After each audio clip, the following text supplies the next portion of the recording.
I was already being blamed when Ryan shut the conference room door and said, "Just be honest. Tell us why this project collapsed." The room was too quiet. The projector hummed softly behind me, frozen on a slide that showed numbers I could not defend anymore. My hands were sweating, but I kept them folded. "This didn't collapse overnight," I said. "You're only seeing the end." Ryan shook his head. "You approved it. You signed off."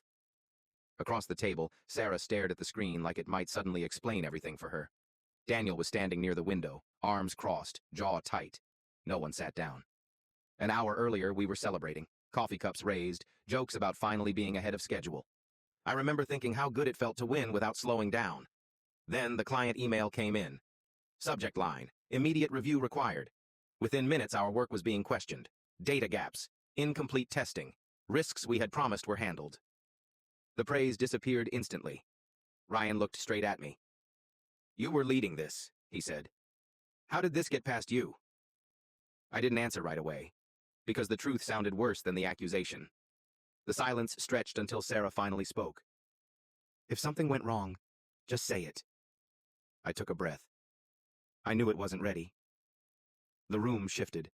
Daniel uncrossed his arms. "What do you mean you knew?" "I saw the gaps," I said. "I saw the warnings. I told myself we would fix them later. I thought hitting the deadline mattered more." Ryan laughed, sharp and tired. "So you rushed it." "I signed off on it," I said, "because I didn't want to look like the one slowing everyone down." No one interrupted me now.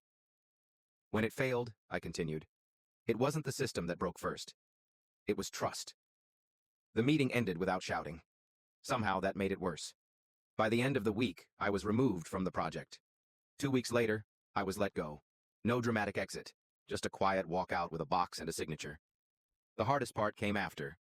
The empty mornings, the replaying, the urge to blame the pressure, the culture, the expectations. But I knew exactly where it started. Months later, I ran into Sarah at a cafe. She sat down without asking. "You know," she said, "when everything came out, leadership realized how broken the process was. Your mistake exposed it." I looked at her. "That doesn't undo what I did." "No," she said, "but it explains why it mattered." That failure changed how I work. I ask harder questions now. I slow things down. I speak up even when it costs me. Because success built on fear collapses fast. And sometimes the mistake that ruins your image is the one that finally fixes your foundation.